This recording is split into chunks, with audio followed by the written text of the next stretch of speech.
کہ وہ باجی مظفر صاحب جو دنیا میں گاڑی کی بریک فیل ہو جانے کے بعد اگر اسے منزل مقصود تک پہنچا سکتے ہیں، وہ ہم جیسے گناہگاروں کو دوزخ سے نکال کے جنت میں بھی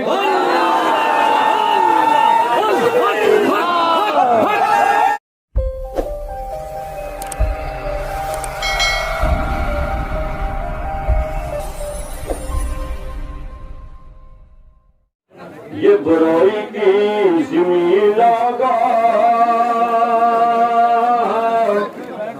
آج نور میں نہائی برائی کی زمین لگا آج نور میں نہائی نور میں نہائی کہ رحمتوں کی بارش میں ذکر مصطفیٰ رحمتوں کی بارش میں ذکر مصطفیٰ ہے۔ اور یہ شعر مولانا فرمائے زور سے کہا سبحان اللہ۔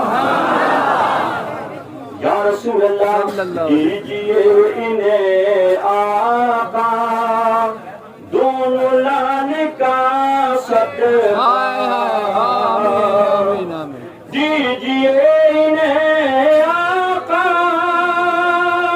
دونوں لانے کا صدقہ،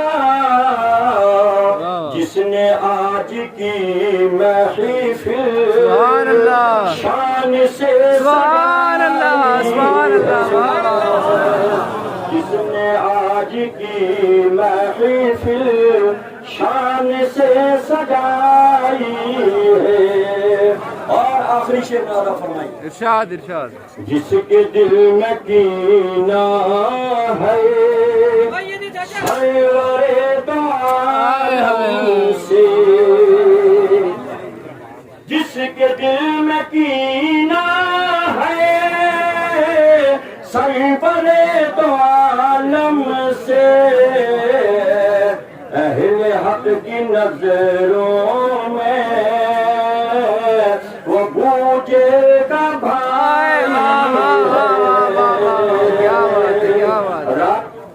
آپ بڑے قسمت کے سکندر ہیں، اور الحمدللہ اللہ تعالیٰ نے ہمیں اور آپ کو اپنے ولی با کمال کہ اس 40ویں کے موقع پر حاضری دینے کا شرف عطا فرمایا۔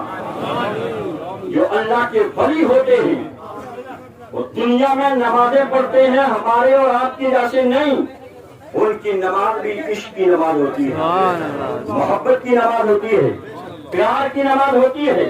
ان کی نماز ایسے ہوتی ہے جب وہ اللہ کے حضور سجدہ ریز ہوتے ہیں تو وہ اللہ تعالیٰ سے مل جایا کرتی ہیں۔ اور دنیا میں جب وہ عشق و محبت کی نمازیں پڑھتے ہیں، دنیا میں جانے کے بعد اللہ تعالیٰ قبر میں انہیں اور زیادہ زندگی عطا فرماتا ہے، اور وہ ایسی زندگی عطا فرماتا ہے کہ دنیا سے جانے کے بعد 70 گنا ان کے فیوز و برکات بڑھ جاتے ہیں۔ جتنے لوگ ان کے مزارات پر آتے ہیں گوہر مراد سے جھولیاں بھر بھر کر کے واپس جاتے ہیں۔ سبحان اللہ سبحان اللہ۔ اسی لیے کسی نے کیا خوب کہا ہے کہ جنہیں وہ عشق نماز پڑھیا وہ کدے نہیں مردے، ولی اللہ دے درتے اوتے اجوی دی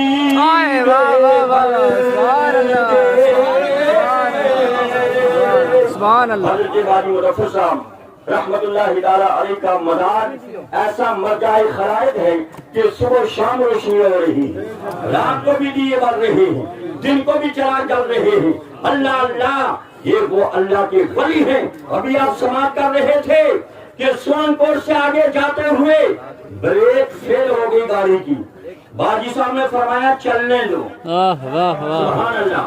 6 کلومیٹر تک چلے، گاڑی ادھر ادھر نہیں گئی، بٹکی نہیں، گری نہیں، کیوں کہ اللہ کا مرد بیٹھا ہوا، وہ گرنے کیسے دیتا؟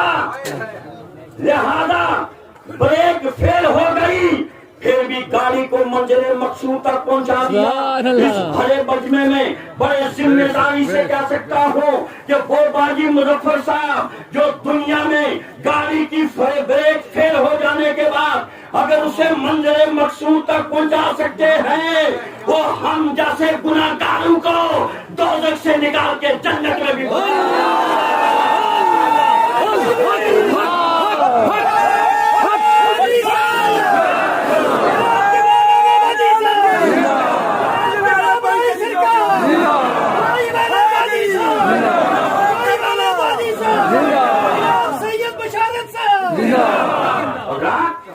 اگر باجی مظفر شاہ صاحب رحمت اللہ تعالی علیہ کی طاقت کا یہ عالم ہے تو نانا باجی کی طاقت کا عالم ہے، اور اگر ناگا باجی صاحب کی طاقت کا اندازہ نہیں لگا سکتے تو امام حسین کی طاقت کا عالم ہے، اور حسین کربلا کی طاقت کا ہم اندازہ نہیں لگا سکتے تو نانا مصطفیٰ صلی اللہ علیہ وسلم کی طاقت و قوت کا ہمارا ایمان ہے۔ اللہ اکبر، یا رسول اللہ، ہاں محمد، ہاں محمد، اللہ اکبر، یا علی زندہ باد، زندہ باد۔ یہ ان اولیاء کرام کا صدقہ ہے کہ لاکھوں کے مجمع میں ہم بولا کرتے ہیں اللہ کے ولیوں کا ہاتھ ہے پیٹھ پر، علماء ولیوں کے غلام ہوا کرتی ہیں، اولیاء ولیوں جو علماء ولیوں کے غلام ہوا کرتے ہیں اور علماء ولیوں کے مرید ہوا کرتے ہیں، ان کا دست شفقت پشت پر ہو تو عالم وقت ہر جگہ ہر موڑ پہ کامیاب ہوا کرتا ہے، ورنہ جس نے اللہ کے ولی سے دشمنی کی، عداوت کی، بغاوت کی، بغض و عناد رکھا، وہ نہ دنیا کا رہا نہ آخرت کا رہا۔ میں نہیں کہتا، حدیث رسول گواہ ہے، اللہ کے نبی صلی اللہ تعالی علیہ وسلم فرماتے ہیں، ملحت المجالس کی حدیث پاک ہے، اور یہی حدیث پاک حدیث رسول صلی اللہ تعالی علیہ وسلم ہے۔ اللہ کے نبی کریم صلی اللہ تعالی علیہ وسلم فرماتے ہیں وَمَن مَّاتَ عَلَىٰ بُغْضِ آلِ مُحَمَّدٍ جَاءَ يَوْمَ الْقِيَامَةِ مَكْتُوبًا بَيْنَ عَيْنَيْهِ لَيْسَ مِن رَحْمَةِ اللَّهِ۔ آقا فرماتے ہیں جو آل رسول سے بغض و عناد رکھتا ہوا دنیا سے چلا گیا، جب قیامت کا دن آئے گا، قیامت کے دن جب وہ لوگوں کے سامنے لایا جائے گا، اس کے ماتھے کا یہ عبارت لکھی ہوگی ہذا اسم من رحمت اللہ، استغفر اللہ، آج یہ اللہ کی رحمت سے نا امید استغفر اللہ ولم یشم رائحۃ الجنہ، ایسا شخص جنت کی خوشبو تک نہیں استغفر اللہ۔ میں ان لوگوں سے بھی کہتا ہوں اور ان علماء سے بھی کہتا ہوں، اپنے علم کے اوپر فخر مت کریں اور اہل بیت پاک سے عداوت مت رکھیں۔ اہل بیت پاک ہمارے لیے دین ہے، دین۔ جہاں اللہ کے نبی نے فرمایا کہ میرے جانے کے بعد میری امت کے لوگوں دو چیزوں کو مضبوطی سے پکڑ لیں، ایک کلام الہی کو، دوسری اہل بیت دونوں کا پکڑنا ضروری ہے۔ لہذا جس کے ہاتھ میں کلام الہی ہے اگر دامن اہل بیت نہیں وہ بھی گمراہ ہے، اور جس کے ہاتھ میں صرف اہل بیت ہے کلام الہی نہیں وہ بھی گمراہ ہے۔ دونوں کو اپنے سینے میں لینا واجب ہے۔